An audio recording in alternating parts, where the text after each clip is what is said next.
एकदा विनंती करतो, या ठिकाणी साम टीव्ही आणि टीव्ही 9 चे पत्रकार उपस्थित आहेत। आपल्या या ठिकाणी खंडाळा तालुका आरक्षण कृती समितीच्या वतीनं आणि बहुजन नेते उत्तमरावजी जानकर साहेब आणि गोपीचंद पडळकर साहेब यांच्या वतीनं सहर्ष स्वागत। अगदी 2 मिनिटांमध्ये मान्यवरांचं आगमन या ठिकाणी होईल आणि लगेचच आपण या ठिकाणी सभेला सुरुवात करतो आहोत। उपस्थित सर्व समाज बांधवांना विनंती आहे, बसून घ्या, रस्ता रिकामा ठेवा, बसून घ्या आणि रस्ता कृपा करून रिकामा ठेवा। मान्यवरांचं आगमन या ठिकाणी होत आहे, आपल्याला विनंती आहे कृपा करून रस्ता थोडासा रिकामा ठेवा। आपण सर्वजण या ठिकाणी उपस्थित राहिला त्याबद्दल खंडाळा तालुका आरक्षण कृती समिती आणि बहुजन नेते उत्तमरावजी जानकर साहेब गोपीचंदजी पडळकर साहेब यांच्या वतीनं तुम्हा सर्वांचं पुनश्च एकदा सहर्ष स्वागत करतो। आपणाला विनंती करतो, आपण कृपा करून सभास्थानी बसून घ्या। डी मध्ये गर्दी करू नका, डी थोडासा रिकामा ठेवा। या ठिकाणी साम टीव्ही आणि टीव्ही 9 चे पत्रकार उपस्थित आहेत।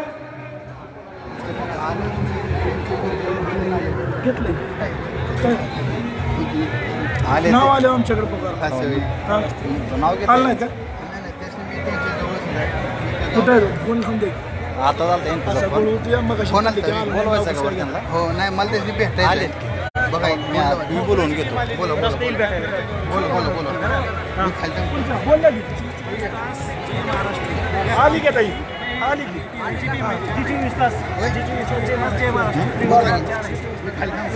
या ठिकाणी मान्यवर 2 मिनिटांमध्ये मान्यवरांचं आगमन या ठिकाणी होत आहे। सभास्थळी प्रमुख मान्यवरांचं 2 मिनिटांमध्ये आगमन होत आहे। तत्पूर्वी सदाशिवजी शिंदे साहेब, बाळासाहेब धायगुडे आणि शिवप्रसाद कर्णवार, किरण खरात, सतीश रुपनवर या ठिकाणी उपस्थित राहिले आहेत। आपलं या ठिकाणी सहर्ष स्वागत। मान्यवर या ठिकाणी रेस्ट हाऊसहून निघालेले आहेत, मान्यवर रेस्ट हाऊसहून निघालेले आहेत, ते सरळ या ठिकाणी सभास्थानी येत आहेत। अरे उभं राहिलेल्यांना खुर्ची बसायला G24 सर्वांना विनंती आहे, कृपा करून डी रिकामा करा। या ठिकाणी अनाउन्स करून बोलून या ठिकाणी G24 तास आणि जय महाराष्ट्र या वाहिनीचे पत्रकार देखील हजर आहेत। आपल्या या ठिकाणी धनगर आरक्षण खंडाळा तालुका कृती समिती च्या वतीनं सहर्ष स्वागत। डी मोकळा करायचा सर्वांना विनंती आहे, कृपा करून डी रिकामा करा। सर्वांना विनंती आहे, कृपा करून डी रिकामा करा, रस्ता रिकामा ठेवा। आणि स्टेजवरची गर्दी आहे, कृपा करून सर्वांनी स्टेजवरून खाली जायचंय। सर्वांना विनंती आहे, कृपा करून स्टेजवरून सर्वांनी खाली जायचं। सर्वांना विनंती आहे, स्टेजवरून कृपा करून सर्वांनी खाली जायचंय। संयोजक, आयोजक सर्वांना विनंती आहे, स्टेजवरून सर्वांनी खाली जायचं।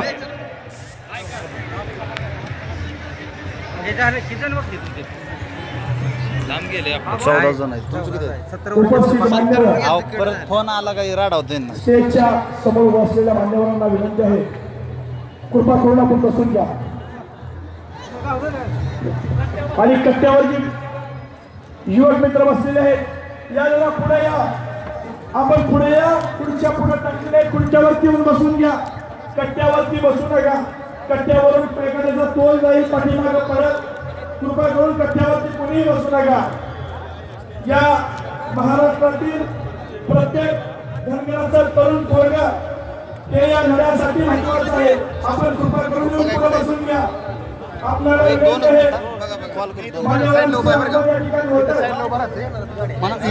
गारोटीची म्हणा पाहुण्याला गारोटीची पाहुणे तिकडे कसं जाईल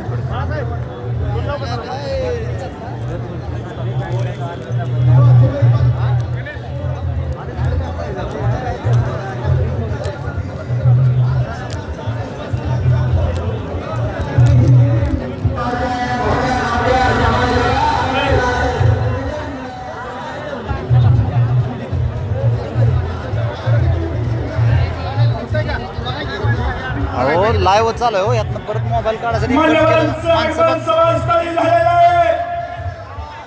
महाराष्ट्राची मुलूक मैदानी तोफ कर्तव्याचे महादेव तुम्हाला सर्व बहुजनांचे उद्धार तुम्हाला सर्वांचा दरबार सर्वांनी बहुजन नेते उद्धवजी जानकर साहेब आणि गोपीचंदजी पडळकर साहेब यांचं आगमन लोणंद नगरीमध्ये झालेलं आहे. समाजस्थळी एकाच मिनिटामध्ये त्यांची उपस्थिती या ठिकाणी लागते.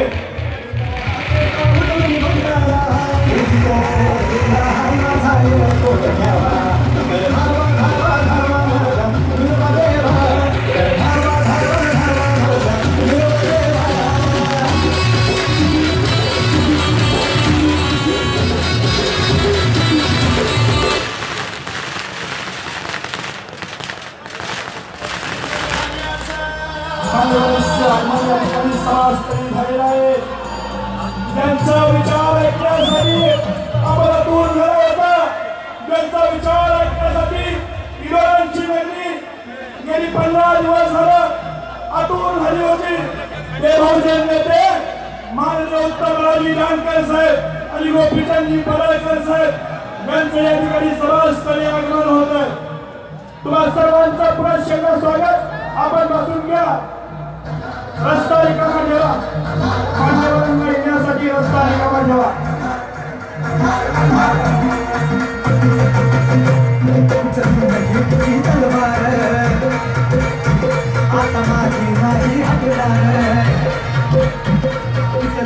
गोपीचंदजी पडळकर साहेब वर दंगेला रचनाच्या गाड्या अभ्यास तुम्हाला सर्वांचे मार्गदर्शक उद्धवजी जानकर साहेब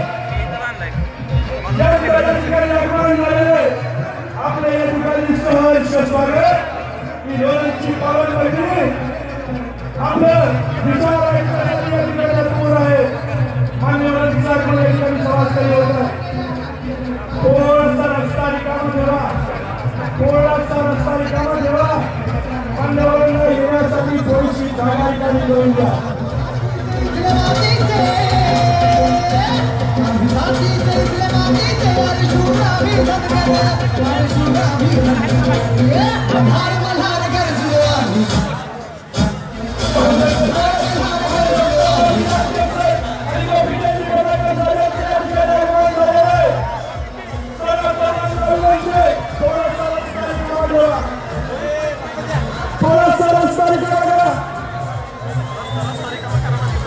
थोडा रस्ता द्या.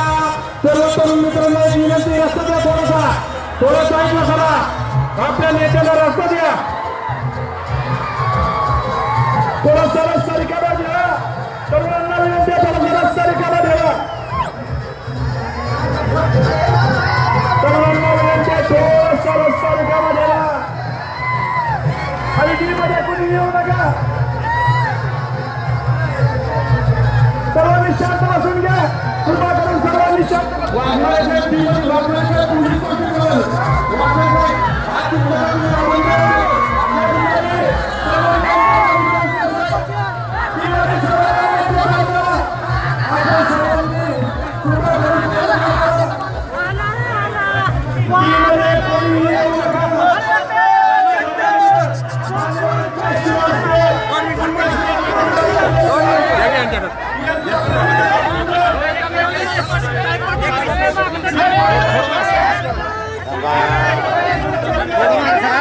त्याला म्हणावं.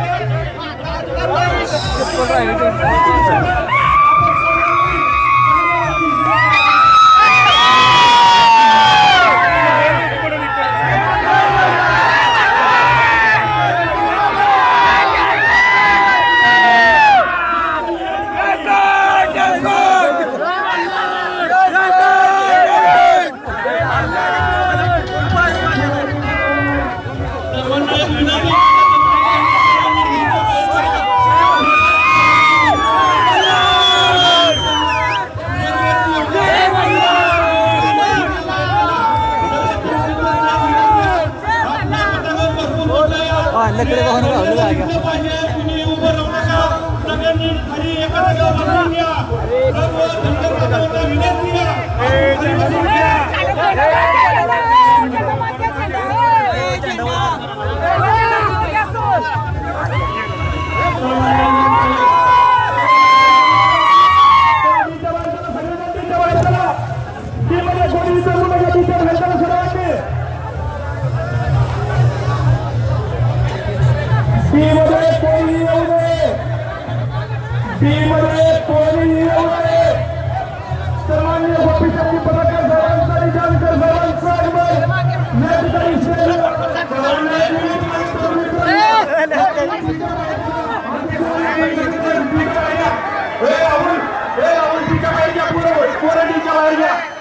सर्व तरुण बांधवांना मित्रांना विनंती आहे सर्वांनी खाली बसून घ्या सर्वांनी डीच्या बाहेर चला सर्वांनी डीच्या बाहेर चला तरुण बांधवांनो फोटो सेशनसाठी वेळ आहे खाली बसून घ्या सर्वांना विनंती आहे आपण खाली बसून घ्या डी मध्ये कोणी थांबू नका डी रिकामा करा सर्वांनी डी रिकामा करा डी मध्ये कोणी थांबू नका कृपा करून डी रिकामा करा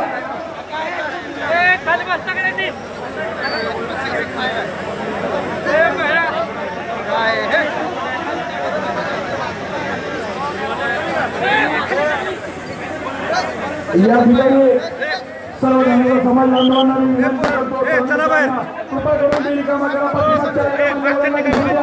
पाठीमागे समाज बांधव कृपा करून डी रिकामा करा सर्वांना डी रिकामा करा आणि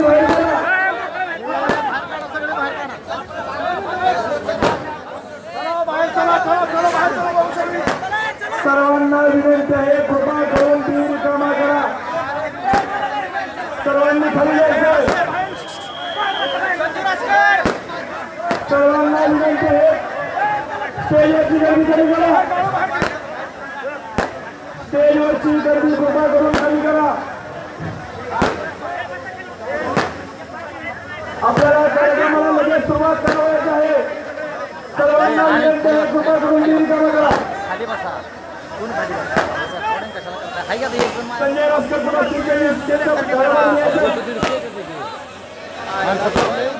सर्वांना विनंती आहे कृपा करून आपण खाली बसून घ्या समाज बांधवांना खाली बसून घ्या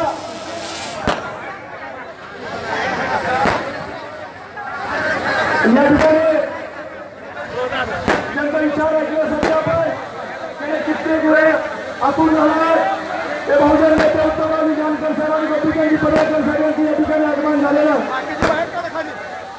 खंडाळा तालुका आरक्षण कृती समितीच्या वतीनं आपल्या सर्वांचं सहर्ष स्वागत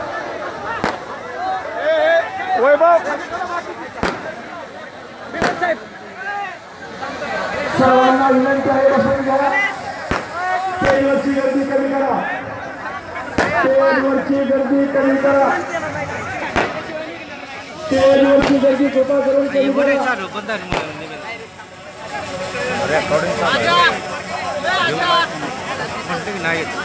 सर्वांनी खाली बसून घ्यायचं आता जाऊ नका इथंच बसा परत खाली हलवते कृपा करून स्टेजवरची गर्दी कमी करा खाली बसा खाली बसा कमी करा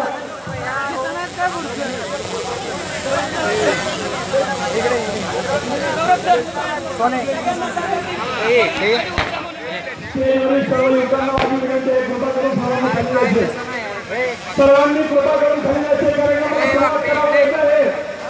सर्वांना विनंती आहे सर्वांनी खाली यायचे सर्व गर्दी कमी करा सर्वांनी खाली यायचे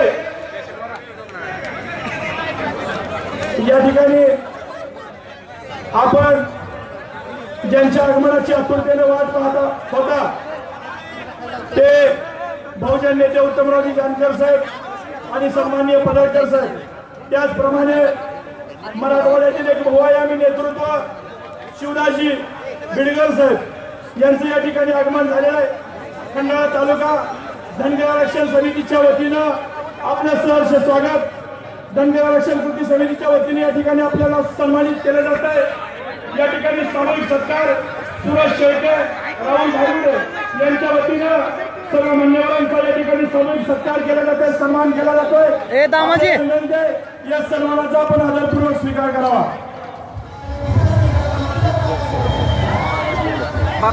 आवाज येतो.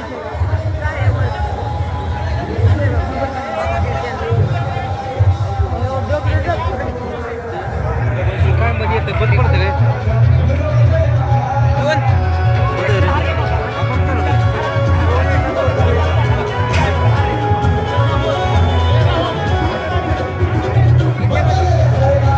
या ठिकाणी आलेल्या मान्यवरांचा सर्वांनी भोजन देते.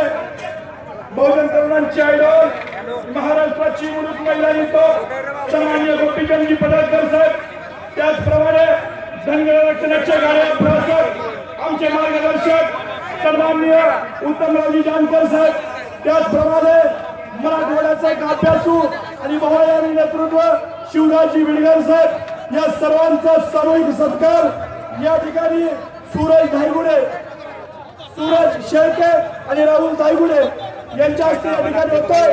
आपल्याला विनंती आहे या सन्मानाचा स्वीकार करावा.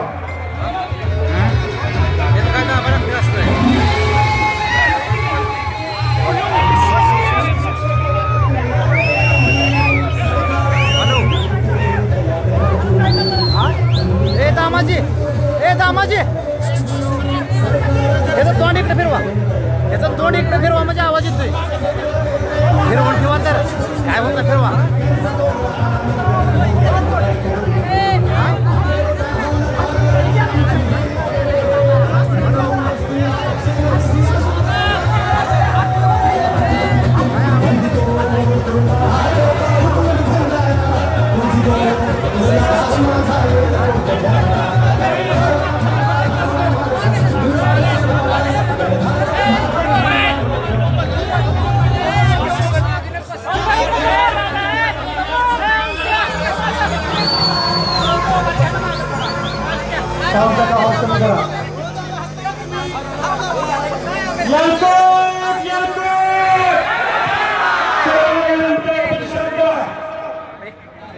या ठिकाणी सर्वांना विनंती आपण शांत सर्वांनी कृपा करून खाली बसून घ्या. सर्वांना विनंती आपण सर्वांनी खाली बसून घ्या.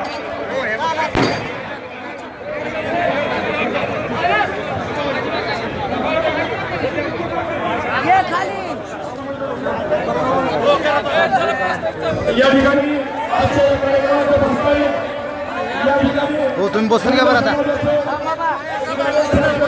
अहो तुम्ही बसा घ्या आता खाली थोडा वेळ. आजच्या कार्यक्रमाचं प्रस्तावित करावं.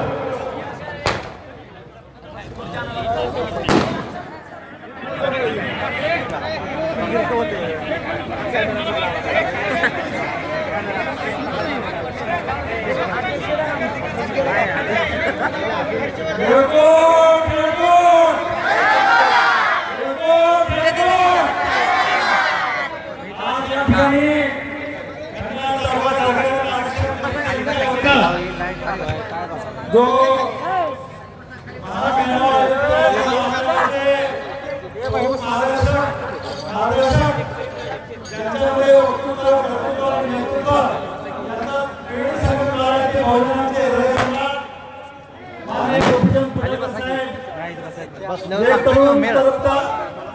राजकारणी आणि आरक्षणावर ज्यांचा अभ्यास आहे असे आरक्षणाचे मशिया माननीय उत्तमरावजी जानकर साहेब, या ठिकाणी मराठवाड्यातून आलेले शिवाजीराव विडकर साहेब आणि या ठिकाणी आमचा धनगर समाज बांधव बसलेले बापूराव कोळेकर आणि धनगर समाज खंडाळा तालुक्याच्या कृती समितीचे सर्व संयोजक आयोजक पदाधिकारी सातारा, सांगली, कोल्हापूर, पुणे, सोलापूर या जिल्ह्यातून आलेले सर्व मल्हार सैनिक बंधू भगिनी वडीलधाऱ्या मंडळींनो, आजचा हा धनगराचा जो महाएल्गार मेळावा आयोजित केलाय त्याबद्दल मला कृती समितीच्या वतीनं प्रस्तावित करण्याची सांगितलं असल्यामुळे मी या ठिकाणी थोडक्यात माझं मनोगत व्यक्त करतोय.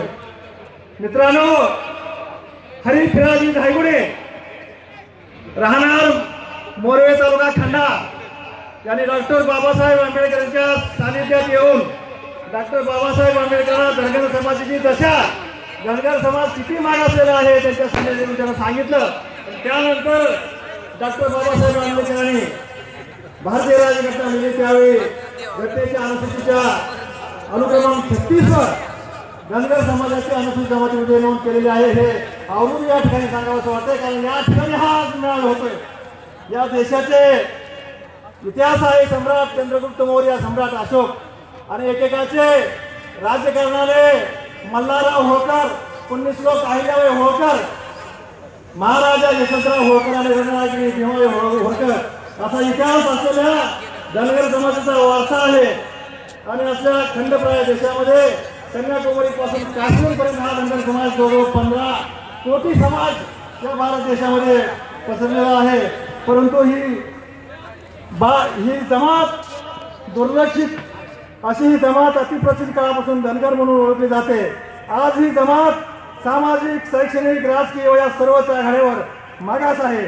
एकेकाळी शासनकर्ती, राज्यकर्ती असलेली ही जमात दुसऱ्यांना देणारी होती, परंतु आज दुसऱ्याकडे मागण्याची वेळ या समाजावर आली. ही फार मोठी शोकांतिका आहे. मुळात धनगर जमातीची डॉक्टर आंबेडकर यांनी भारतीय राज्यघटनेतील 343 कलममध्ये महाराष्ट्रातील अनुसूचित जमातीच्या यादीत अनुक्रमांक 36 वर नोंद केली आहे. मानववंशशास्त्रज्ञ व ब्रिटिश सरकारची जनगणना, भारत सरकार वार्षिक अहवाल, हिंदी प्रांत, भारतीय संस्कृती कोश, स्टॅम्प ड्युटी कायदा, ग्रामपंचायत अधिनियम या सर्व अनेक दस्तऐवजामध्ये धनगर समाजाची नोंद अनुसूचित जमातीमध्ये आहे. आणि याचे हजारो पुरावे मधु शिंदे आणि यांच्या टीमने न्यायालयामध्ये सादर केले आहेत. परंतु भाजप सरकार त्यावर आपले म्हणणे न मांडता केवळ वेळ काढण्याचं धोरण स्वीकारत आहे. गेल्या 70 वर्षांपासून धनगर व धनगर या शब्दाचे राजकारण करून धनगरांचा एसटी दोन्हीपासून वंचित ठेवले आहे. हिंदी भाषेत शब्दाचे धनगर असे स्पेलिंग असून उच्चार करताना धनगर असा करतात. त्या स्पेलिंगचा चुकीचा अर्थ लावून धनगर समाज हा धनगर समाजाचा वेगळा असल्याचे पासून धनगर समाजाला एसटीच्या प्रमाणपत्र दिले जात नाही. तर जर धनगर ही जात धनगरापेक्षा वेगळी असेल तर या वेगळ्या जातीचे अस्तित्व काय कुठे आहे हे शासनाने दाखवून द्यावे. मुळात धनगरी जात महाराष्ट्रातच असलेल्या काही 1881 ते 1931 जनगणना धनगर अशीच नोंद असताना अचानक 1956 साली धनगर या शब्दाऐवजी धनगर हा शब्द अनुसूचित जमातीच्या यादीत जाणीवपूर्वक लिहून केंद्र व राज्य शासनाने धनगर समाजाला एसटी दोन्हीपासून वंचित ठेवले आहे. हा भारतीय राज्यघटनेचा अवमान आहे. महाराष्ट्रातील तमाम धनगर समाजात संवाद केलेला आहे. प्रशासकीय व तांत्रिक चुकीमुळे समस्या निर्माण करून धनगर समाजाला फसवले आहे. याच देशातील बिहार, ओरिसा, झारखंड, छत्तीसगड या राज्यात धनगर जमात एसटी मध्ये आहे, यूपी मध्ये एससी मध्ये आहे, महाराष्ट्रात एनटी मध्ये आणि केंद्रात ओबीसी मध्ये हा समाज आहे. हा समाजात फार मोठा अन्याय आहे.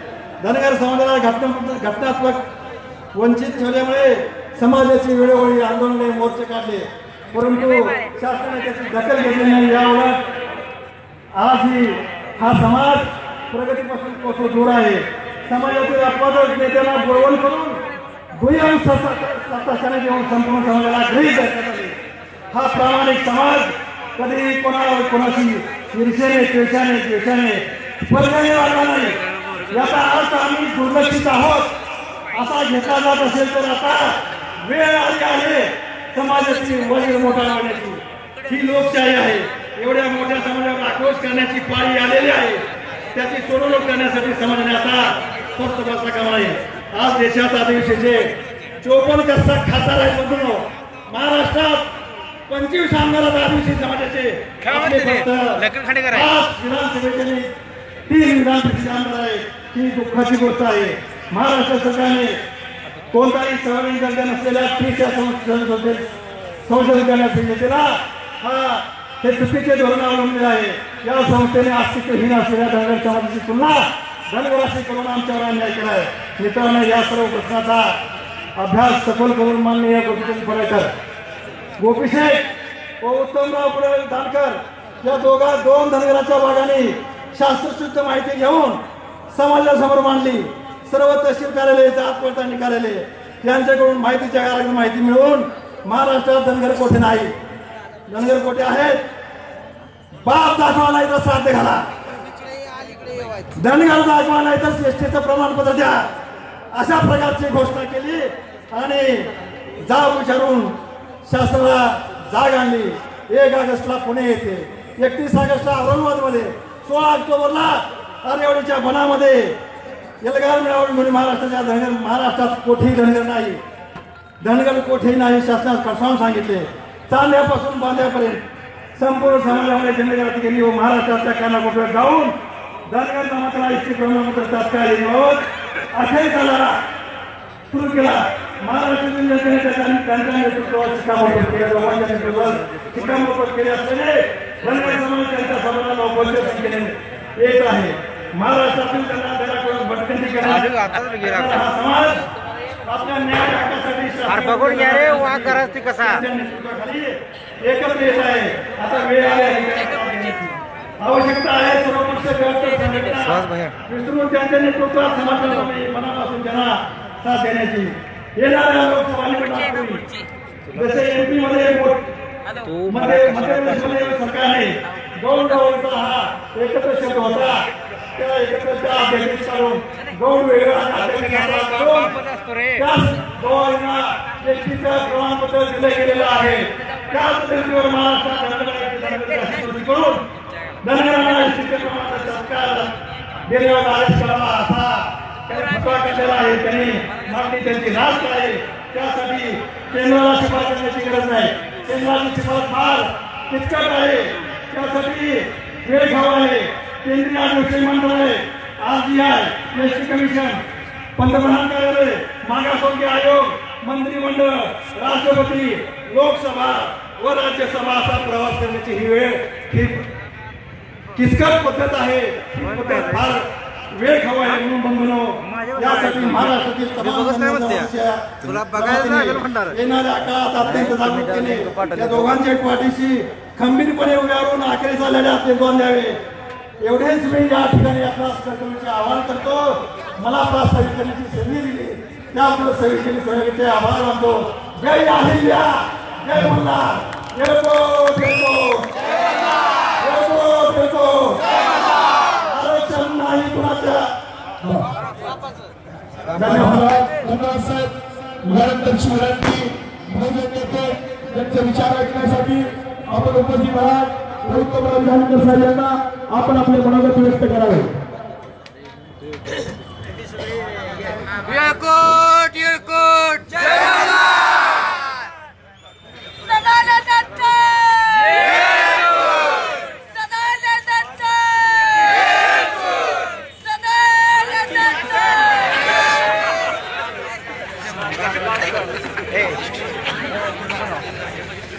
सरकार म्हणते आणि आम्ही दोघांनी ठरवलंय त्याचं पोट भरून घेतल्याशिवाय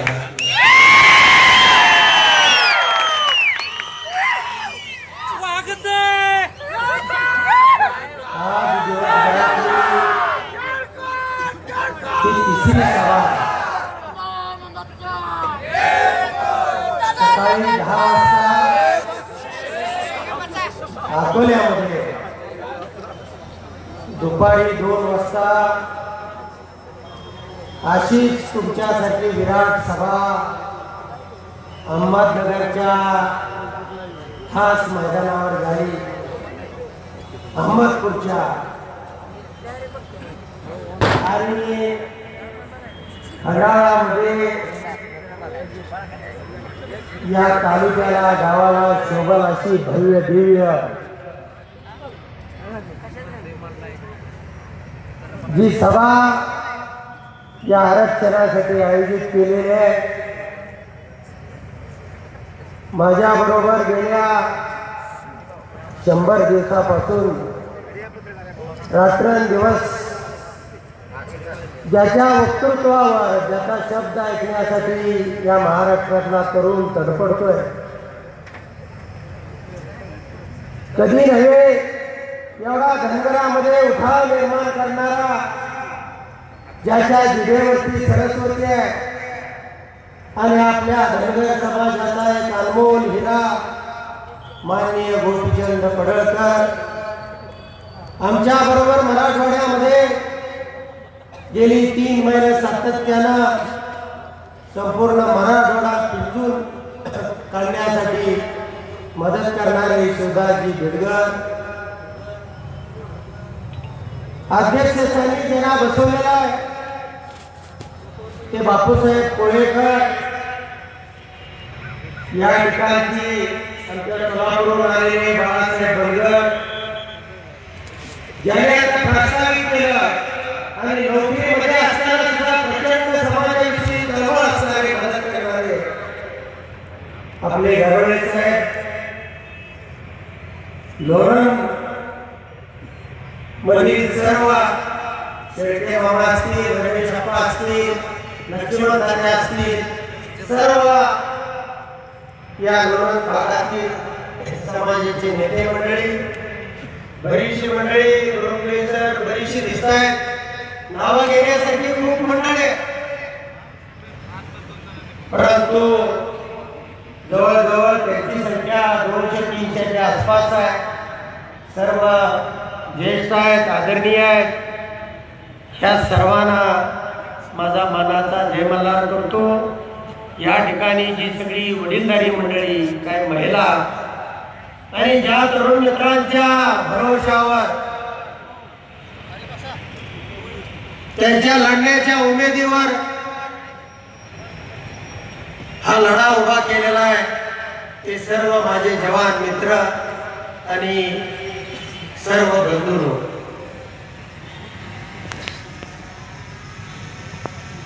गेल्या 4 वर्षापासून हे आरक्षण आपल्याला मिळणार.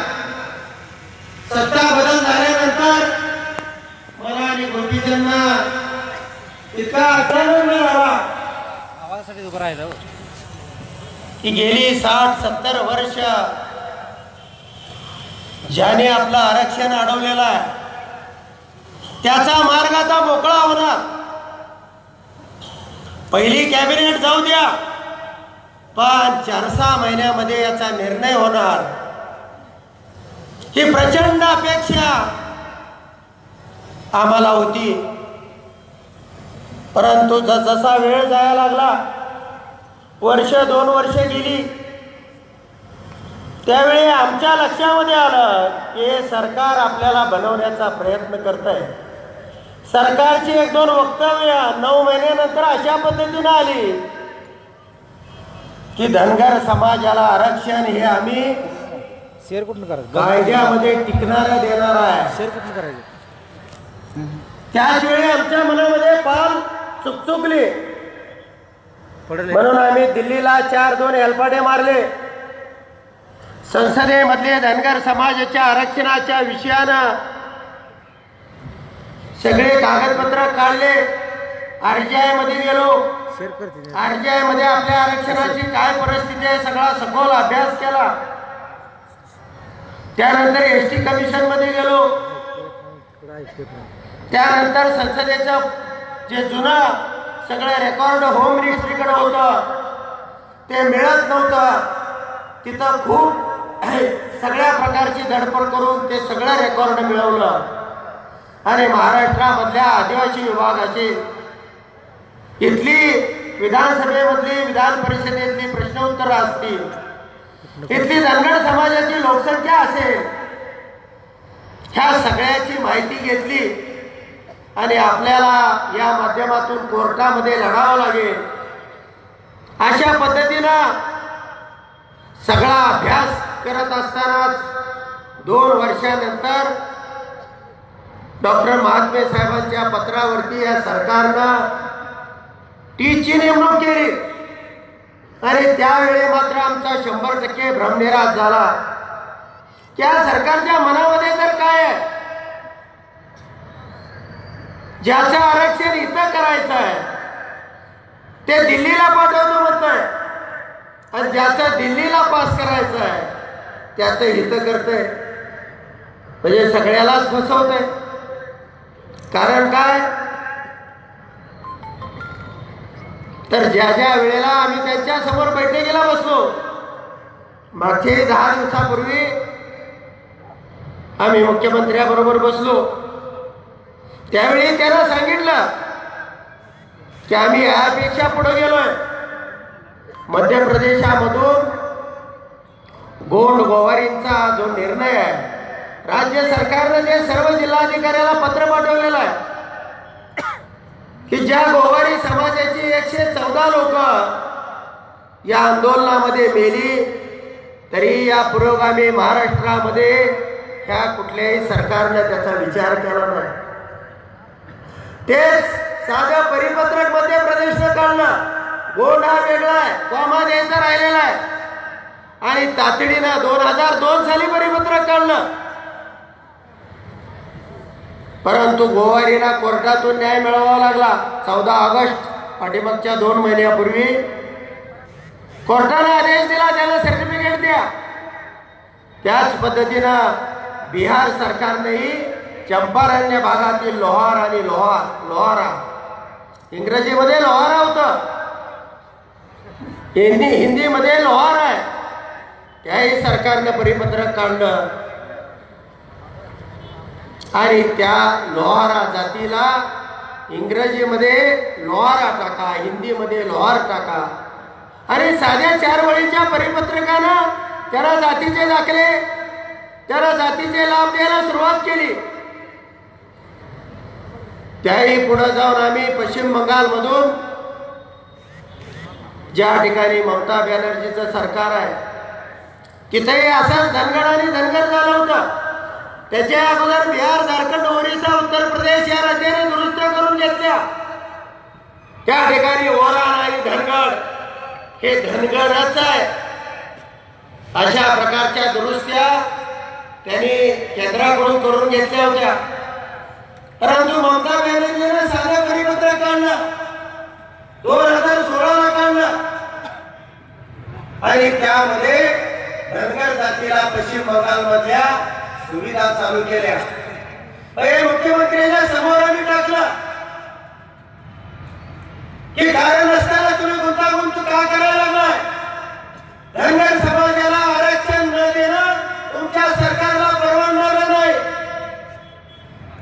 हे सरकार जसं सत्तेवर आलं त्यापेक्षा प्रचंड वेगानं ते खड्ड्यामध्ये सुद्धा घाललं जाईल. आणि तुम्ही यावरती तातडीने विचार करा. खरोखर काय अडचण आहे मला सांगा. आम्ही ती दुरुस्त करायला तो कोर्टामध्ये गेला असेल तर असं एखादं परिपत्रक, साधा एखादं पॉम्पलेट तरी दाखवा. नाही म्हणले तुम्हाला आदिवासींचा विरोध आहे, एखाद्या जातीचा विरोध असेल, अजून कोणी विरोध करत असेल, दुसऱ्याही जातीचा विरोध असेल, म्हणून घटनेमध्ये असणार आरक्षण तुम्ही देणार नाही का? आदिवासी हे कोण ठरवणार? तुम्ही आदिवासींना सांगा की तुमच्या विरोधासाठी आम्ही विरोध का घ्यायचा, कशासाठी सरकारनं रोष पत्करायचा? धनगर समाज हे आमचं सरकार काढून टाकेल. जर विरोध करायचाच होता तर तो 1956ला ज्यावेळी कायद्यानं धनगर समाजाला एसटी मध्ये घातला होता त्याच वेळी विरोध करायला पाहिजे होता. अरे तुम्ही त्याही पुढे जाऊन आदिवासींना बोलवा, पाहिजे तर तुम्ही पहिल्यांदा स्वतंत्र बैठक घ्या, त्यानंतर आम्हा दोघाला बोलवा. आम्ही त्या ठिकाणी आदिवासींना सांगू की सरकारनं 4 वळीचं परिपत्रक काढलं आणि तुम्हाला जर बेकायदेशीर वाटलं तर या भारतामध्ये, महाराष्ट्रामध्ये कायद्याचं राज्य आहे. तुम्ही कोर्टामध्ये जाऊ शकता, तुम्हाला न्याय मागायला अधिकार आहे. परंतु सरकारच्या माध्यमातून गेली 40-50 वर्ष त्या धनगर समाजावरती अन्याय केला जातोय आणि तो अन्याय या राज्यातला धनगर आता कदापि खपवून येणार नाही. तुम्हाला याचा निर्णय करावा लागेल. आणि जर तुम्ही लोकसभेपूर्वी याचा निर्णय नाही केला तर मध्य प्रदेश, राजस्थान, छत्तीसगड सोडा, तुमची अवस्था तेलंगणासारखी झाल्याशिवाय ह्या राज्यामध्ये राहणार नाही. आणि हे काय मागं सांगितलं नाही, हे मुख्यमंत्र्याच्या तोंडावर सांगितलेलं आहे. मुख्यमंत्री सुद्धा आज राज्यातल्या सभा संध्याकाळी खडा ना खडा आम्ही भाषण काय केली बघतात. आज आम्ही अकोल्यामध्ये काय बोललो, आज आम्ही लातूरमध्ये काय बोललो, आज आम्ही साताऱ्यामध्ये काय बोललो, याची खडा ना खडा माहिती घेतली जाते. आणि मित्रांनो, म्हणून मागच्या 8-10 दिवसापासून या सरकारला अजूनही वाटतंय की 5% फसवण्याचा मार्ग सापडतोय का.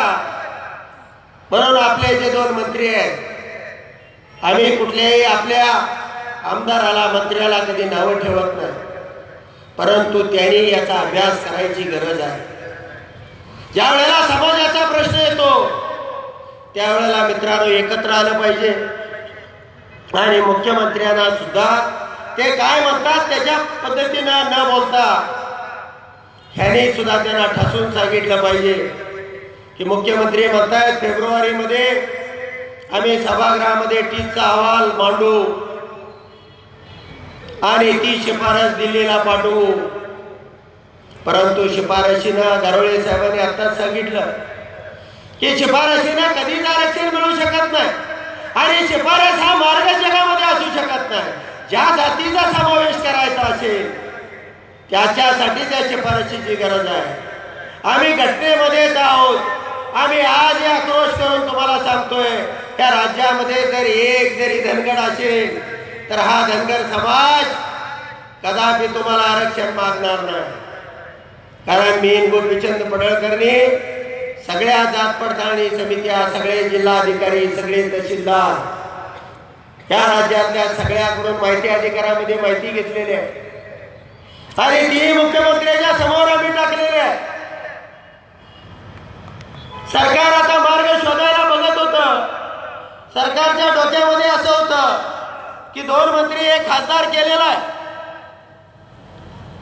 विरोधी पक्षातली काय राष्ट्रवादीची मंडळी आंदोलन करण्याचा प्रयत्न करत होती, परंतु त्या आंदोलनाला समाज काय दाद देत नव्हता. आणि आता धनगर उठणार नाही. जर आपण शिफारस पाठवून दिली तर या समाजाची 5 वर्ष फसवणूक आपण करू शकतो, यांची मतं घेऊ शकतो. असं स्वप्न रंगवत मुख्यमंत्री बसले असतानाच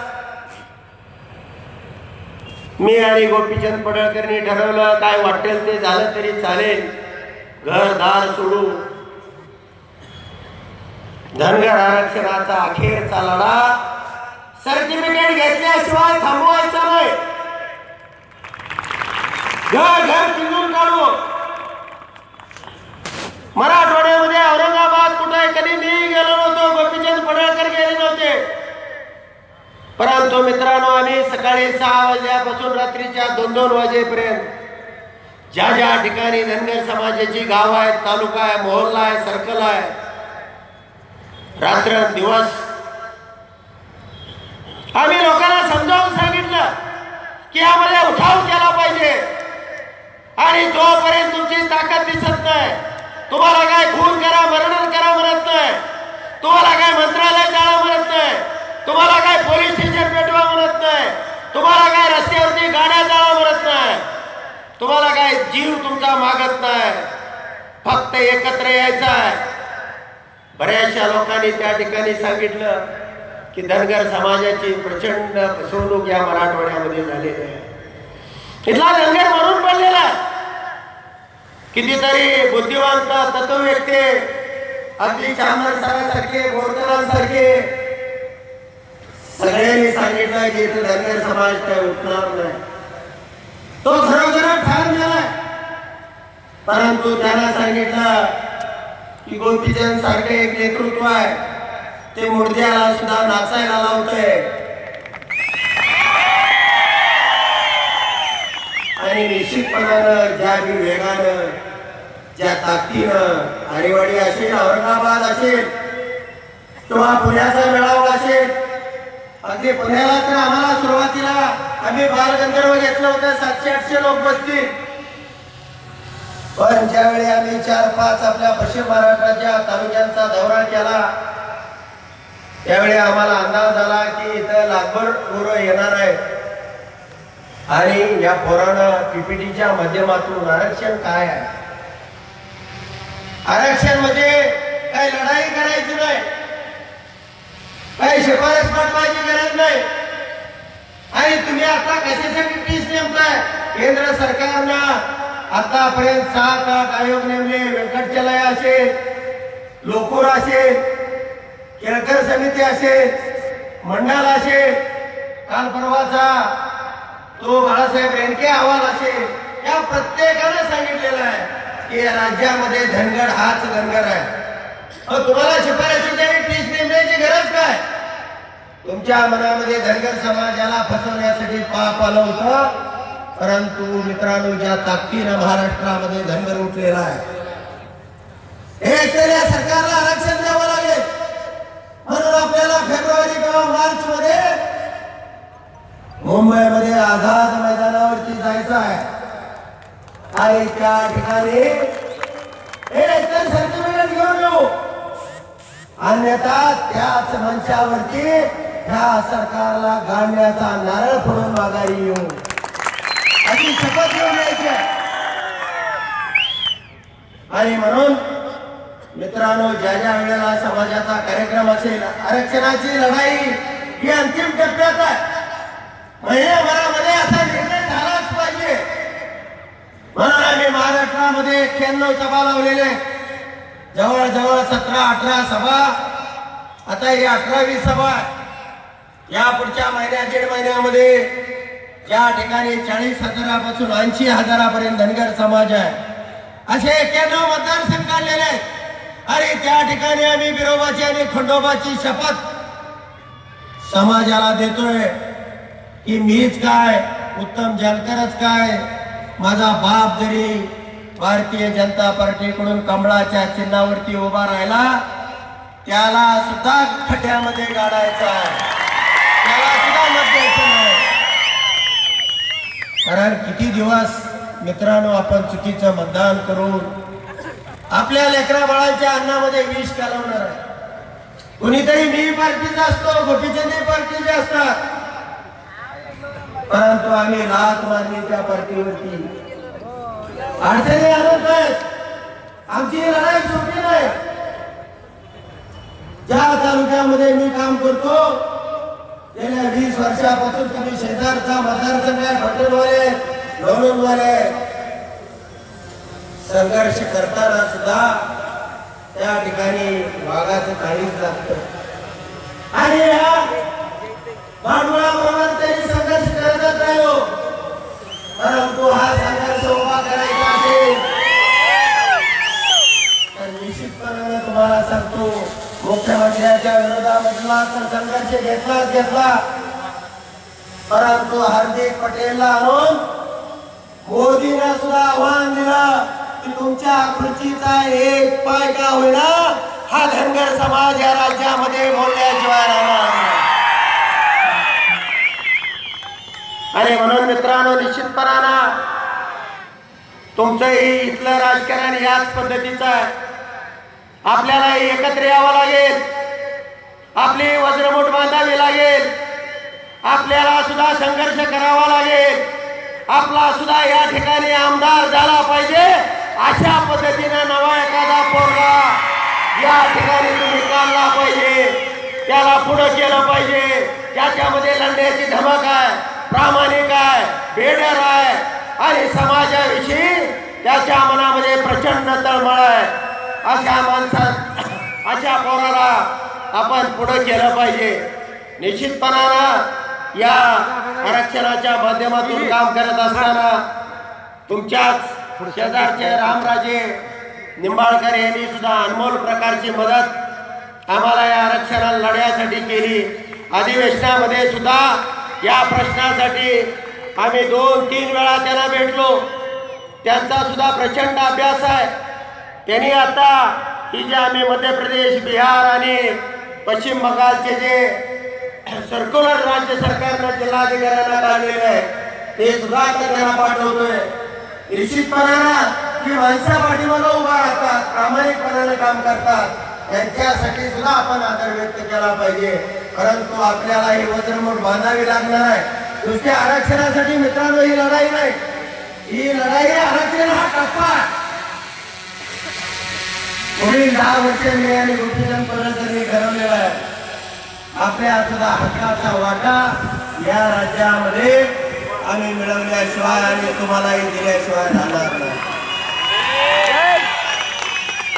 कुठे आहेत आपले साखर कारखाने, कुठे आहेत आपल्या सूतगिरण्या, कुठे आहेत आपल्या शिक्षण संस्था, कुठे आहेत आपले भूखंड, कुठे आहेत आपल्या गगनचुंबी इमारती, कुठे आहेत आपले कलेक्टर, कुठे आहेत आपले IPS, कुठे आहेत आपले DSP, का नाही? आणि म्हणून आरक्षण तर घेणारच आहे, घेणार आहे. परंतु या राज्यातल्या सत्तेचा वाटा सुद्धा आम्हाला संख्येच्या प्रमाणामध्ये दिला पाहिजे. अन्यथा हा धनगराचा पोरगा जागा झालेला आहे. राज्य तर घेईलच घेईल, पण तुम्हाला तोडून मारण्याची शक्ती त्याच्या अंगामध्ये धरल्याशिवाय एवढंच या प्रसंगाने सांगतो आणि या ठिकाणी थांबतो. जय मल्हार, जय अहिल्या. आपल्या आंदोलनाचं मार्गदर्शन या समाजाला दिलं. यानंतरची विनंती, ज्यांच्या भाषणाची आपण आतुरतेने वाट पाहतात ते बहुजन समाजाचे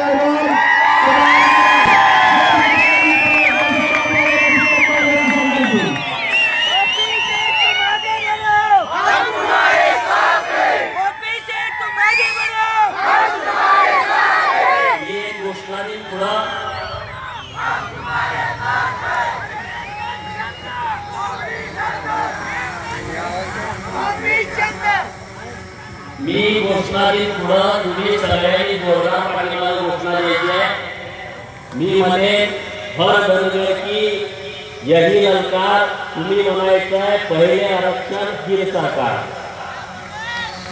परत मी म्हणे जो धनगर हित की बात करेगा वही देश के राज करेगा. तुम्ही पाठिंबा हर धनगर की यही ललकार.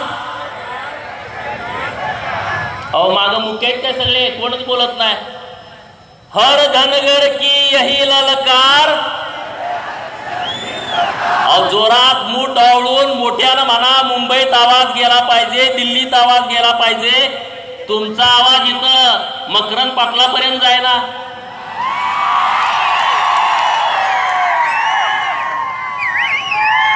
हर धनगर की यही ललकार. जो धनगर हित की बात करेगा ए अमोल वही देश पर राज करेगा. नाहीतर 444 मसराच्या धारा काढायला परत पाठवावं लागेल. बसा बसा. महाराष्ट्रातील तमाम धनगरांना एसटीचं सर्टिफिकेट मिळावं या एका निस्वार्थ हेतूनं, निस्वार्थ भावनेनं महाराष्ट्राच्या कानाकोपऱ्यामध्ये धनगर समाजाच्या आरक्षणाचा अखेरचा लढा गेल्या 4-5 महिन्यापासून माननीय उत्तमरावजी जानकर साहेबांनी पुकारला. आणि त्या लढ्यानं या महाराष्ट्रामध्ये आरक्षणाच्या आंदोलनाचा वणवा पेटला. आणि आज सकाळी विदर्भातल्या अकोला जिल्ह्यातल्या अकोट तालुक्यात, लातूर जिल्ह्यातल्या अहमदपूर मतदारसंघामध्ये आणि आज 3ऱ्या ठिकाणी जिथं महाराष्ट्राच्या राजकारणाची अनेक गणित ज्या भागातून घडली जातात अशा सह्याद्रीच्या कुशीमध्ये लोणंद नगरीमध्ये आपण या मेळाव्याचं आयोजन केलेलं आहे.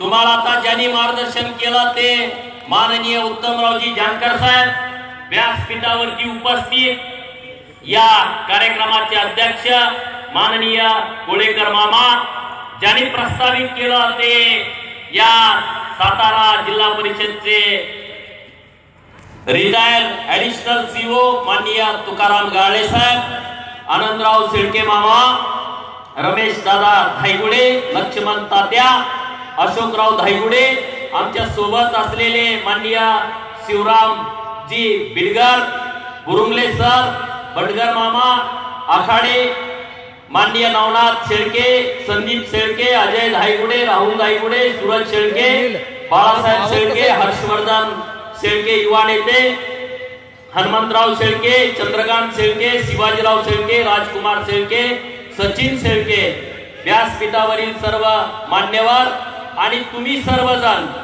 ज्यांच्या मनामध्ये धनगर समाजाच्या आरक्षणाची आग आणि राग आहे असे सर्व वडीलधारी मंडळी, युवक मित्र आणि माझ्या माता भगिनीनो, आरक्षणाच्या बाबतीमध्ये आम्हीच आंदोलन करतोय अशाचा विषय नाही. गेल्या अनेक वर्षापासून अनेक पिढीतल्या अनेक नेतृत्वांनी या आरक्षण चळवळीवरती काम केलंय. अनेक नेत्यांनी आरक्षण मिळावं या दृष्टिकोनातून अनेक मोर्चे, आंदोलन, जेल भरो, रस्ता रोको अशी वेगवेगळे मेळावे अशी अनेक आंदोलन केलेली आहेत.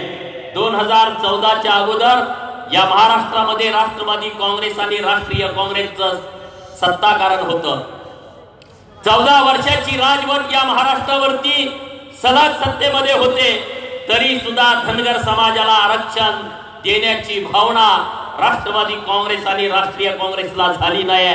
नुसती भावनाच नाही तर या महाराष्ट्राच्या राजकारणामध्ये सत्ता केंद्रामध्ये एखादं मंत्रीपद देण्याची सुद्धा भावना या राष्ट्रवादी काँग्रेस आणि राष्ट्रीय काँग्रेसला झाली नाही. आणि मग धनगर समाजाच्या पोरांच्या मनामध्ये आलं, पंढरपूर ते बारामतीची पायी रॅली काढली. त्या रॅलीमध्ये बारामतीमध्ये त्याचं विराट एका आंदोलनामध्ये रूपांतर झालं. सलग 11 दिवस धनगर समाजाचे युवक, वडीलधारी मंडळी उपोषणाला बसली, तरी सुद्धा आरक्षणाच्या बाबतीमध्ये काही धोरण सरकारनं अवलंबलं नाही. आणि तत्कालीन प्रदेशाध्यक्ष माननीय देवेंद्रजी फडणवीस यांनी त्या आंदोलनकर्त्यांना भेट दिली आणि तुम्ही आम्हाला सत्तेमध्ये बसवा, पहिल्या कॅबिनेट मध्ये आम्ही तुम्हाला आरक्षण देऊ.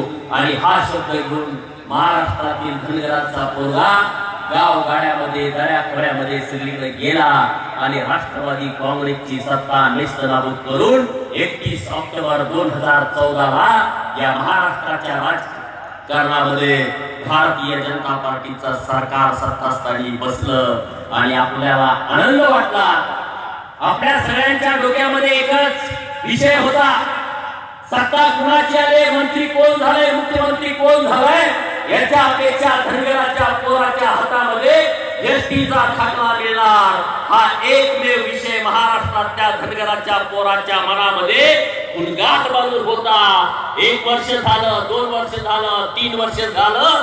मागच्या 31 ऑक्टोबरला या सरकारला 4 वर्ष पूर्ण झाली, पण एक ही कागद या टेबलावरनं त्या टेबलावरती या सरकारनं हलवला नाही. आणि म्हणून मी भारतीय जनता पार्टीच्या चिन्हावरती 2014ची आमदारकी लढवली आहे. भारतीय जनता पार्टीला मतदान करा म्हणून अनेक ठिकाणी भारतीय जनता पार्टीचा सभा घेतलेली आहे. माननीय उत्तमराव जानकर हेही भारतीय जनता पार्टीच्या चिन्हावरती तिथले जिल्हा परिषद आणि पंचायत समितीची निवडणूक त्यांनी लढवलेली आहे. भारतीय जनता पार्टी आणि महायुतीमध्ये स्वाभिमानी शेतकरी संघटनेच्या चिन्हावरती त्यांनी तिथं विधानसभेचा उमेदवाराची निवडणूक लढवलेली आहे. मोहिते पाटलांच्या विरोधामध्ये 3000 मतांनी त्यांचा उमेदवार तिथं पडलेला आहे. सगळं भारतीय जनता पार्टीच्या बाजूने गेलं आपण सगळ्यांनी, तरी सुद्धा आपल्याला आरक्षण देण्याच्या बाबतीमध्ये हे सरकार चालढकलपणा करतंय. म्हणून आपल्याला जागृत होण्याची गरज आहे आणि या सरकारच्या विरोधामध्ये काम करण्याची गरज आहे. तुम्ही म्हणणार आता भारतीय जनता पार्टीच्या विरोधात तुम्ही काम करा म्हणताय, मग करायचं कुणाचं? या लोणंद तालुक्यातल्या, वाई खंडाळा तालुक्यातल्या लोकांच्या पुढे एक प्रश्न आहे.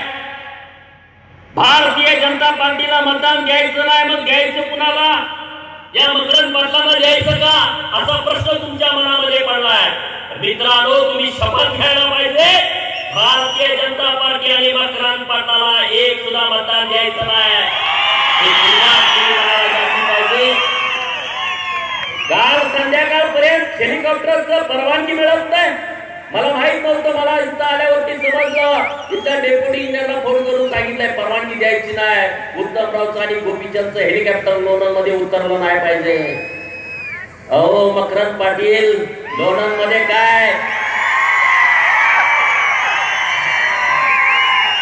तुमच्या दारात आमचं हेलिकॉप्टर उतरेल काही दिवसाला?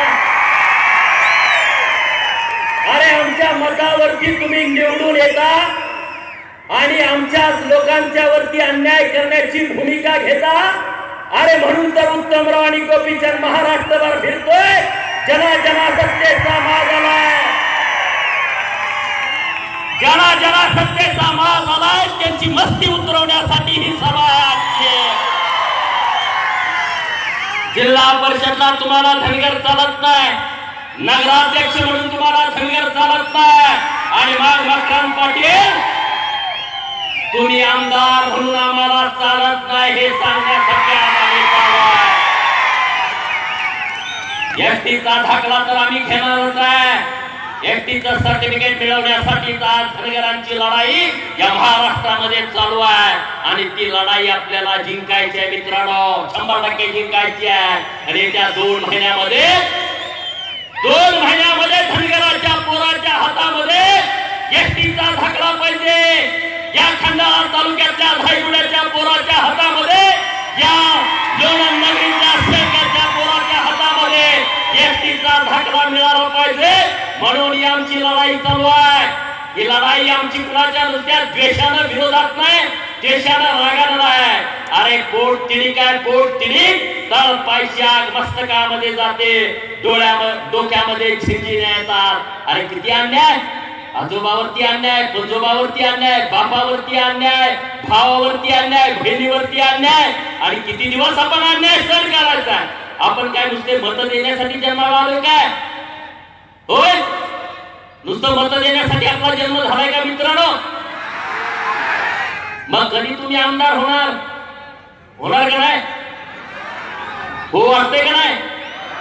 अरे 80,000 मतदार जर खंडाळा विधानसभा मतदारसंघामध्ये, वाई मतदारसंघामध्ये असेल, मग तुम्ही काय झोपा काढताय का? काय गप्पा बसलाय?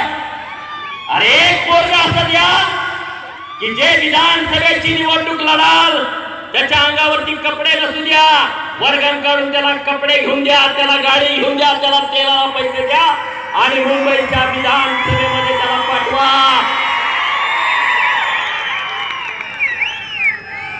काय आपण काय कुणाच्या मसरावरचे गडी आहे काय? शेतामध्ये गडी ठेवला, 1.5 लाख रुपये तो ऍडव्हान्स घेतो. कुणाच्या शेतात गडी आहे? फोटो वर करा. आहे का नाही का शेत विकली?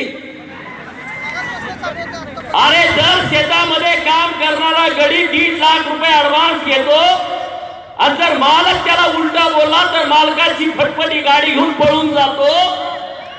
जे शेतातल्या 1.5 लाख रुपये ऍडव्हान्स घेतलेल्या मसराच्या गड्याला कळतंय ते आम्हाला कळू नये. ही सर्वात मोठी शोकांतिका आहे. आम्ही काय कुठल्या आमदाराच्या मसरावरचे गडे आहे का? आम्ही कुठल्या खासदाराच्या मसरावरचे गडे आहे का?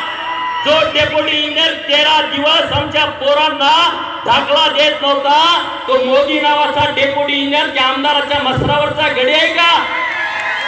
अरे शासनाचा पगार घेतो, आम्ही राज्यभर फिरतोय आणि फिरणार आहे.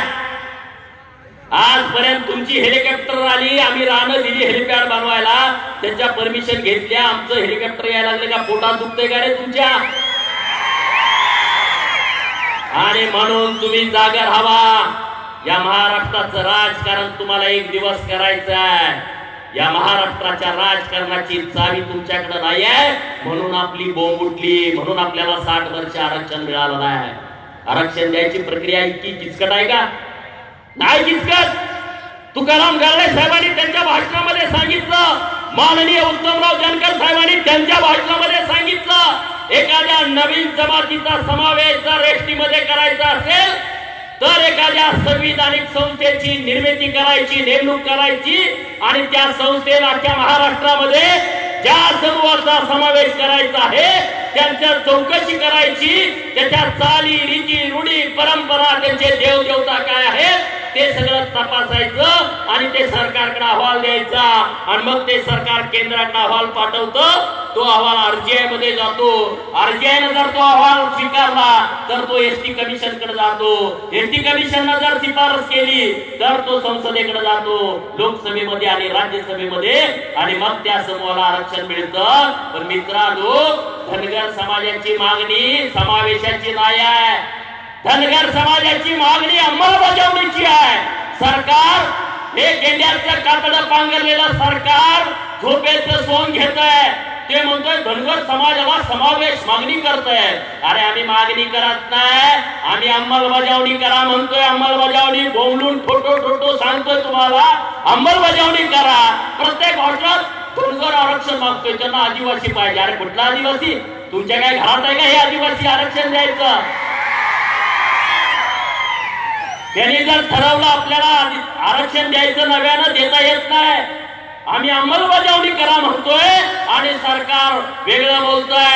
मगाशी डॉक्टर भिंगे बोलले की आम्हाला देवाच्या आळंदीला जायचं आहे आणि हे चोराच्या आळंदीला घेऊन चाललाय सरकार. आम्ही म्हणतोय देवाच्या आळंदीला घेऊन चला, जिथं आमचे उत्तमरावचे जावाई राहतात त्या गावाला घेऊन चला. हे सरकार आम्हाला चोराच्या आळंदीला घेऊन चाललंय मित्रांनो. आणि मग तुम्ही आम्ही जाग झालं पाहिजे.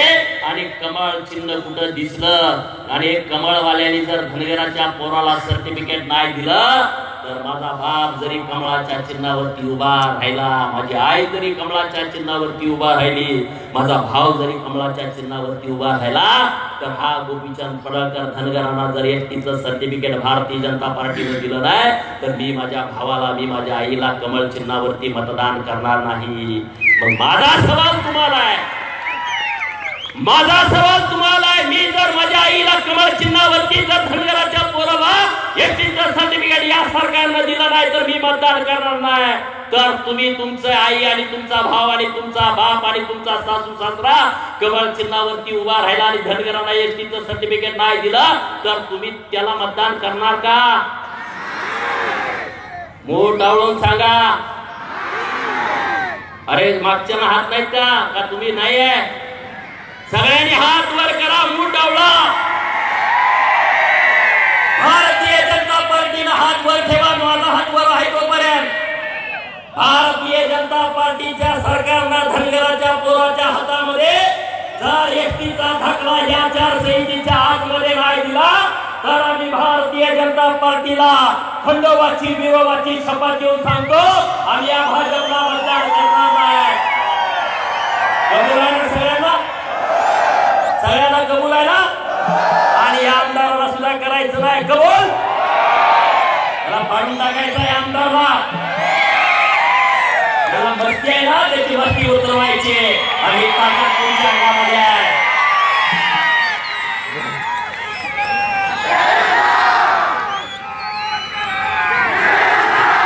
काय चुकतंय ना माझं?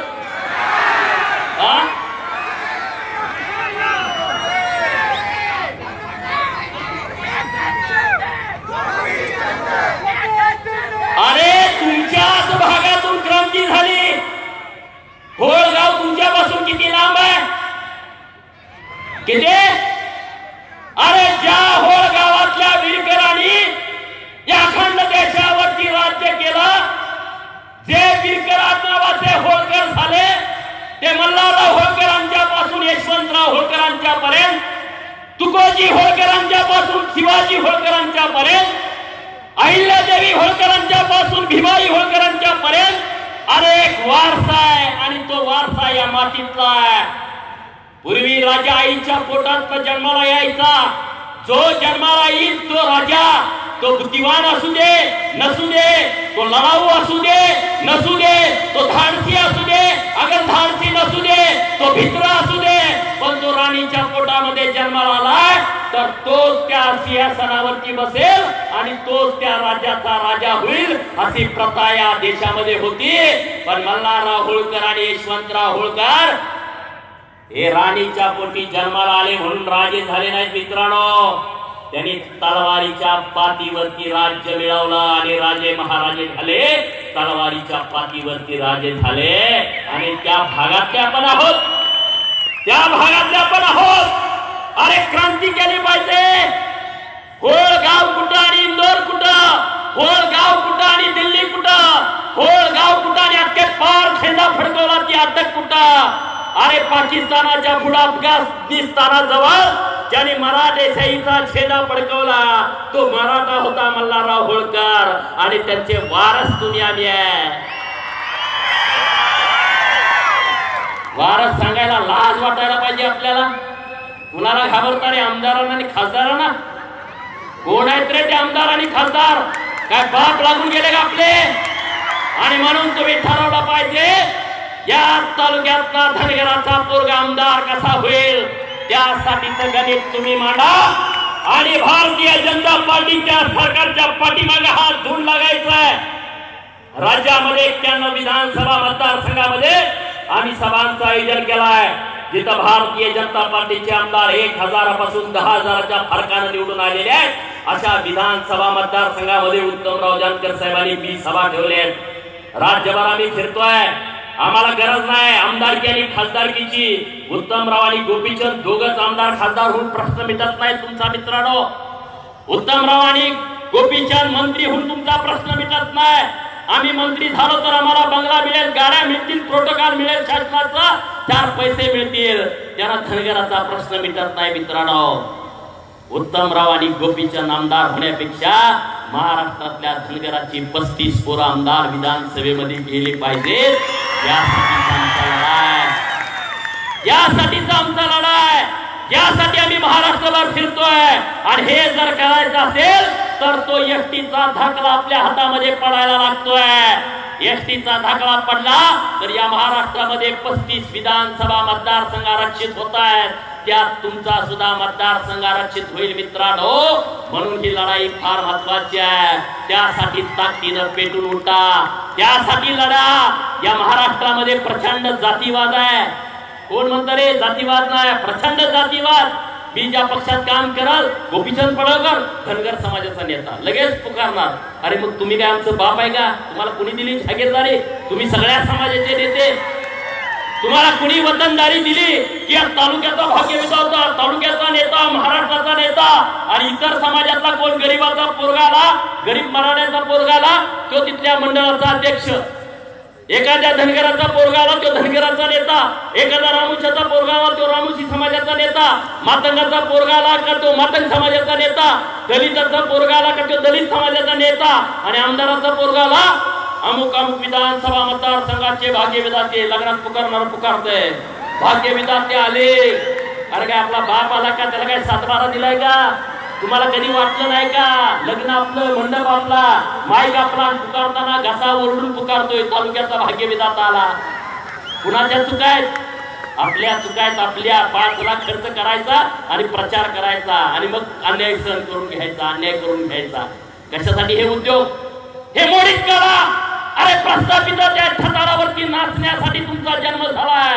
प्रस्थापिताच्या छताडावरती थया थया थया थया नाचा, नरड्यावरती पाय द्या. ही लोकशाही आहे. बाबासाहेबांनी दिलेला आपल्याला हत्यार आहे. त्याचा वापर करा ना, वापर करा हत्याराचा.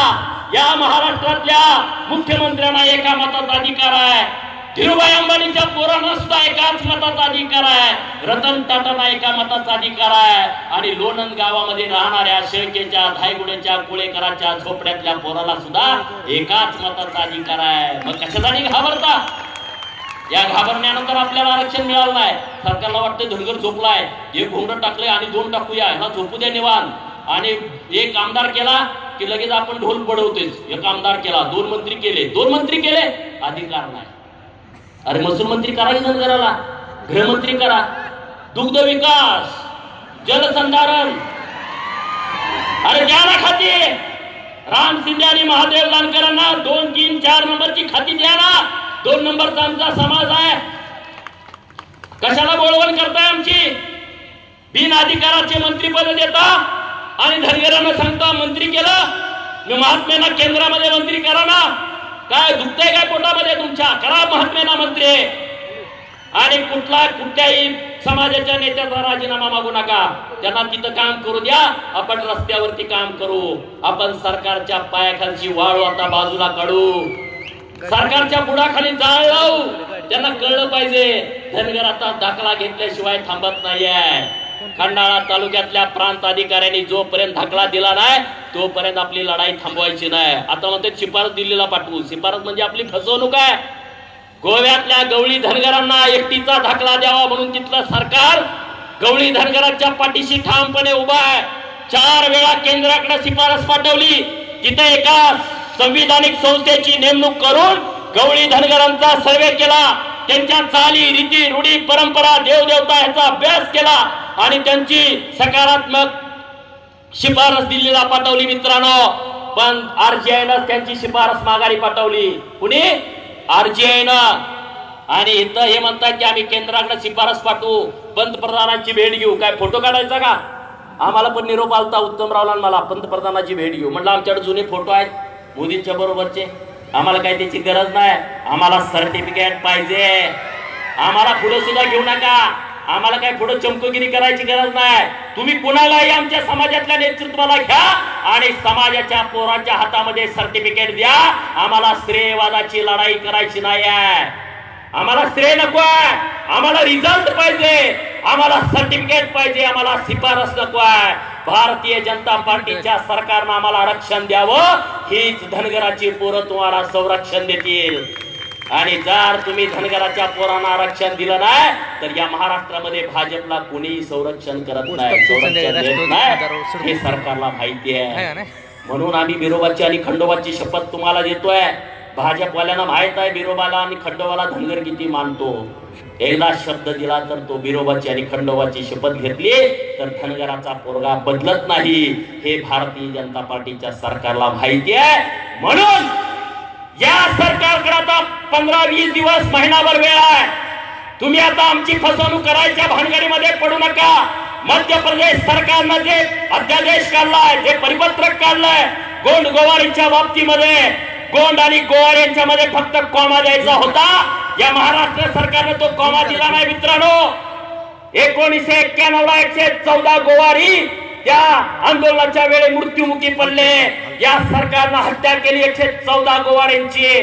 तरी सुद्धा त्या गोवारींना न्याय दिला नाही. पण ऑगस्ट महिन्यामध्ये नागपूर खंडपीठानं एक निर्णय केला की गोंड आणि गोवारी वेगवेगळे आहेत आणि त्या गोवारी समाजाला आरक्षण मिळालं मित्रांनो. जे या महाराष्ट्र सरकारनं केलं नाही ते मध्य प्रदेश सरकारनं 4 ओळीचं पत्र काढलं आणि त्यांनी सगळ्या कलेक्टरना आदेश दिला की हे गोंड आणि गोवारी हे वेगवेगळे आहेत. हे मध्य प्रदेश सरकारच्या निदर्शनास आलाय. म्हणून या गोंड गोवारींना, गोवारी समाजाला एसटीचे दाखले देण्यात यावेत.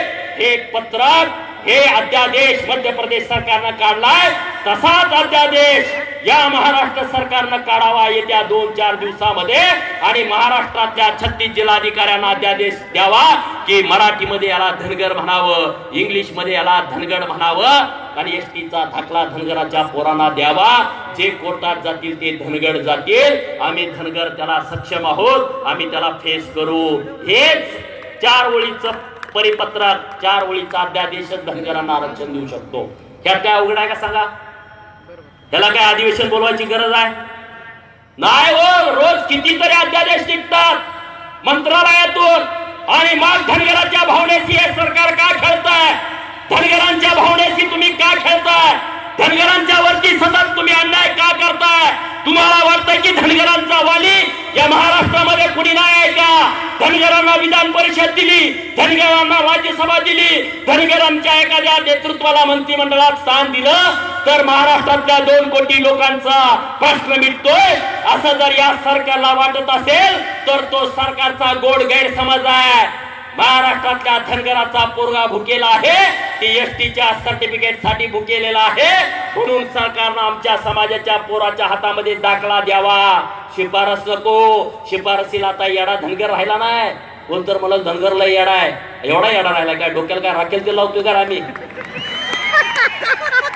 काय धोत्राव इन्शर्ट करतोय धनगराचं पोरग? काय येडा राहिला काय? अरे मेंढ्या राखणाऱ्या मेंढपाळाजवळ अँड्रॉइडचा फोन आहे धनगराच्या. त्या अँड्रॉइड फोन मध्ये गोपीचंद पडळकरची भाषण आहेत, उत्तमराव जानकरांच्या अखेरच्या लढ्याची भाषण आहेत. शेवटच्या मेंढक्याला सुद्धा कळलंय आरक्षण नेमकं काय आहे. खोटे धनगर नावाची जात तुम्ही महाराष्ट्रात उभा केली, हे माझ्या रानामध्ये राबणाऱ्या आईला माहीत झालंय. शेतामध्ये राबणाऱ्या माझ्या बापाला माहित झालाय, राणावनामध्ये खरं दरस सोडून 8-8 महिने जाणाऱ्या माझ्या मेंढपाळ बांधवांना माहित झालाय, माझ्याही समाजामधली पोरं आता शिकलेली आहेत, क्लास 1 क्लास 2 क्लास 3 पोरं आहेत, सुपर क्लास 1 अधिकारी माझ्याही समाजातली पोरं आहेत, डॉक्टर इंजिनियर वकील प्राध्यापक आहेत, त्यांना सगळ्यांना माहित झालंय हे सरकार आपल्याला फसवतंय, आदिवासींना पुढे घालतंय, आदिवासींचा विरोध आहे म्हणताय. अरे कोण आदिवासी, कुठले आदिवासी, कुणी दिला अधिकार, तुम्ही काहीतरी त्यांना बोलायला लावताय. ही घटना डॉक्टर बाबासाहेब आंबेडकरांनी लिहिली आहे, ही घटना कुठल्या आदिवासी नेत्यानं लिहिलेली नाही, ही घटना कुठल्या धनगराच्या नेत्यानं लिहिली नाही, ही घटना कुठल्याही पुढाऱ्यानं, कुठल्याही मंत्र्यानं, कुठल्याही मुख्यमंत्र्यानं लिहिलेली नाही. डॉक्टर बाबासाहेब आंबेडकरांनी ही घटना लिहिलेली आहे. मग डॉक्टर बाबासाहेब आंबेडकरांना या महाराष्ट्रामध्ये धनगर राहतो का धनगर राहतो हे माहित नव्हतं का मित्रांनो? अरे पिराजी धायगुडे ह्याच गावचा, पिराजी धायगुडेंनी पहिल्यांदा डॉक्टर बाबासाहेब आंबेडकरांची मिरवणूक काढली बारामतीमध्ये, आणि मग त्या डॉक्टर बाबासाहेब आंबेडकरांना पिराजी धायगुडे हा धनगर आहे का धनगर आहे माहित नव्हतं का मित्रांनो? आणि मग हे डॉक्टर बाबासाहेब आंबेडकरांच्या विचाराची पायमल्ली करतायत, डॉक्टर बाबासाहेब आंबेडकरांच्या लिखाणाचा मान करताय सरकार. म्हणून तुम्ही जागृतपणे डोळसपणे राहा. हे 2 महिने रात्र वैराचे आहे मित्रांनो, 2 महिने आमचं पुढारपण व्हावं म्हणून आम्ही फिरत नाही दोस्तानो. उत्तमराव आणि गोपीचंद आम्हाला काहीतरी समाजाच्या नावावरती मिळावं म्हणून ही माधुकरी मागत आम्ही राज्यभर फिरत नाही. आमदारकी आणि खासदारकी आम्ही कोलतो, आमदारकी आणि खासदारकी आमच्यासाठी महत्वाची नाही आहे. काय रे त्या आमदारकीमध्ये 2 कोटी फंड वर्षाला, याच्यापेक्षा काय असतं? देवळ बांधायला पैसे, समाजगृह बांधायला पैसे, ह्याला दाब दे त्याला दाब दे, ही आमदारकी. 288 माणसं सोडली तर 11 कोटी 50 लाख जनता महाराष्ट्रामध्ये. दुसरे आमदार सोडून जगली का मेले ती? 288 जगले तर बाकीची काय मेले काय? अरे एका बाजूने गोपीचंद पडळकर चालला आणि दुसऱ्या बाजूने 10 आमदार चालले. 500 नमस्कार गोपीचंदला होतील, 50 होतील. हे कुणामुळं? कुणामुळं? तुमच्यामुळं. नाही मला तर कोण कुत्र खातं, तुमच्यामुळं आम्ही उत्तमराव आणि गोपीचंद. आणि म्हणून आमचा लढा हा शेवटच्या थेंबापर्यंत हा धनगर समाजाच्या उत्कर्षासाठी असेल, एसटीचं सर्टिफिकेट मिळेल यासाठीच हा लढा अभ्यासपूर्ण असेल. राज्यातल्या 356 तहसीलदार, 36 जिल्हाधिकारी, 36 जात पडताळणी समिती, मुंबईतलं सगळं आदिवासी डिपार्टमेंट, दिल्लीतला आरजी असेल, एसटी कमिशन असेल, संसद असेल, राज्यसभा असेल, तिथली सगळी माहिती इत्थंभूत कागदपत्र आहेत, अनेक लोकांच्याकडे आहेत. आदिवासी लोकांचा जर विरोध असेल तर सरकारला आम्ही सांगितलं त्यांची आमची बैठक लावा. आदिवासी आमदार, आदिवासी खासदार, आदिवासी मंत्री आणि समोर आम्हा दोघाला बोलवा. सरकार बोलवत नाही का? आम्ही काय अतिरेकी आहे? आम्ही काय गोळ्या घालतोय कुणाला? का तुम्ही चर्चा करत नाही? आम्ही त्या धनगरांना बोलवा म्हणलं. 43,060 धनगर या राज्यामध्ये आहेत असं सरकारनं लेखी दिलं. मग ते 43,060 धनगर राज्यामध्ये कुठं आहेत? सातारा जिल्ह्यामध्ये कोण आहे का? आहे का? अहो तुम्ही नाही म्हणताय. 1000भर धनगर सातारा जिल्ह्यामध्ये आहे, 5,540 धनगर शेजारच्या पुणे जिल्ह्यामध्ये आहे असं सरकार कागदावरती म्हणतंय. मग धनगर जर सातारा जिल्ह्यात असेल तर आम्ही सरकारला म्हणतोय सातारा जिल्ह्यातल्या कुठल्या तालुक्यात आहे? मानमध्ये आहे, खटावमध्ये आहे, फलटणमध्ये आहे, खंडाळ्यात आहे, पाटणमध्ये आहे, वाईत आहे का, कराड दक्षिणमध्ये आहे का, उत्तरमध्ये आहे का, साताऱ्यात आहे, कुठं तरी महाबळेश्वरात आहे? सांगायला पाहिजे का नाही? नाही सांगत सरकार. कारण सरकार निरुत्तर झालंय. ह्याच्या अगोदर आंदोलन व्हायची, आम्ही नुसतं म्हणायचो धनगर समाजाला आरक्षण मिळालंच पाहिजे. आरक्षण आमच्या हक्काचं नाही कुणाच्या बापाचं. आरक्षण कसं आहे आम्हाला बी कळत नव्हतं. आम्ही बी कुणाची भाषण ऐकायचो, आम्ही बी ठोकून द्यायचो. 36 नंबरला नाव आहे धनगड आणि ओराण लिहिलंय आम्हाला आरक्षण द्या. आम्हाला माहित नव्हतं. पण 15 मार्च 2015ला उत्तमराव जानकर साहेबांनी मी दिल्लीला गेलो आणि तिथं 8 दिवस थांबून जेव्हा आम्ही सगळी डॉक्युमेंट काढली, मलाही काय माहित नव्हतं. पण उत्तमराव ह्यात मास्टर आहे, तिने खोटा दाखला काढला होता खाटीक धनगराचा. माहित आहे ना तुम्हाला? याने खाटीक धनगराचा दाखला काढला होता आणि 19 वेळा सरकार ह्यांच्या विरोधात हायकोर्टात गेलं होतं. आणि मग उत्तमराव जानकर साहेब म्हणले की आपण एसटीचं आरक्षण मिळवू शकतो. माझी PhD ह्या दाखल्यात झालेली आहे. हसतंय बघा. आणि मग आम्ही दिल्लीला गेलो. लोकांनी काय उठवलं, 4 महिन्यातच ह्यांना आरक्षणाचं काय पडलं, ह्यांना काय मिळालं नाही का? अरे आम्ही काय भिकार आहे का मिळायला?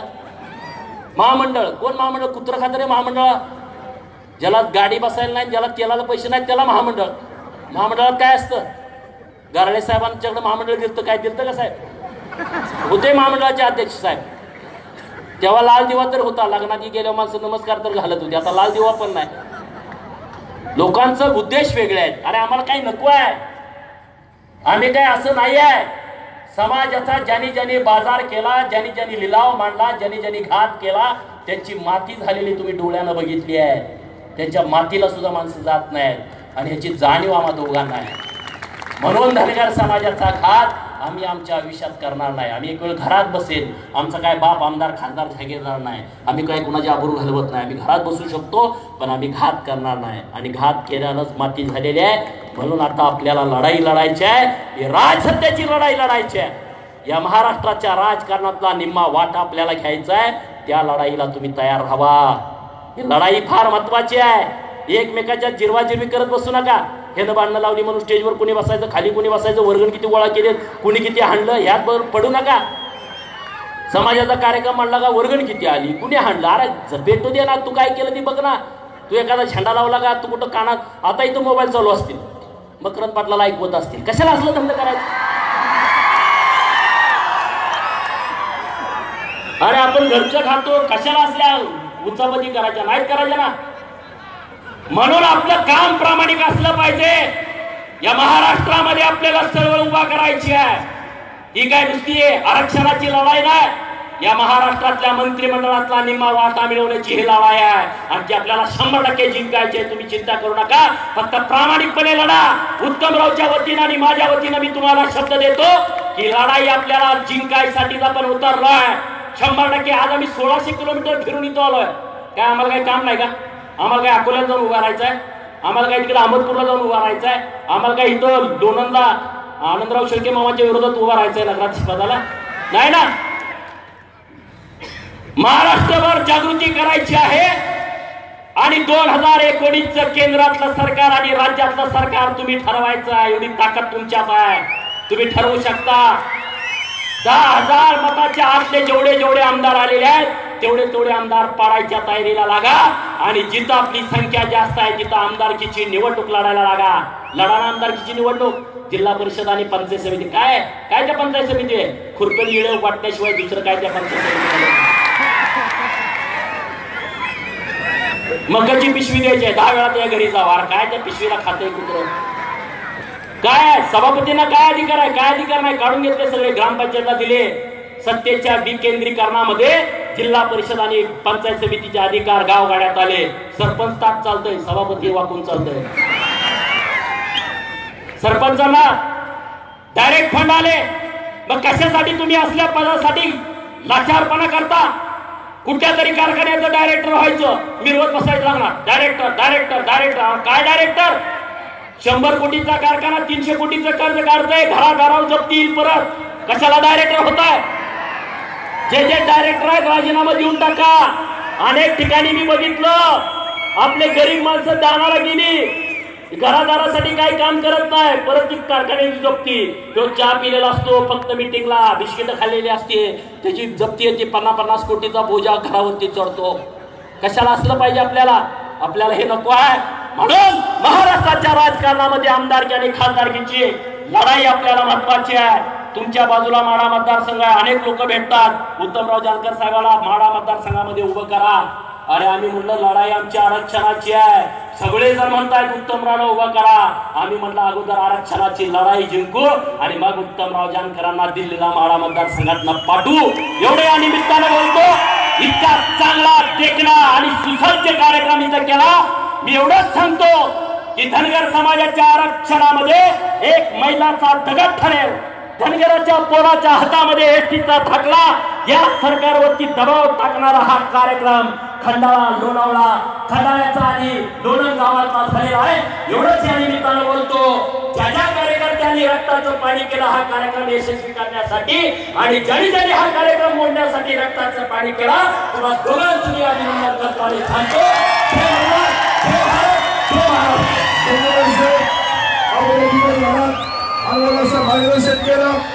खंडाळा तालुका धनगर आरक्षण कृती समितीच्या वतीनं आणि तमाम धनगर समाज बांधवांच्या वतीनं आपलं या ठिकाणी आभार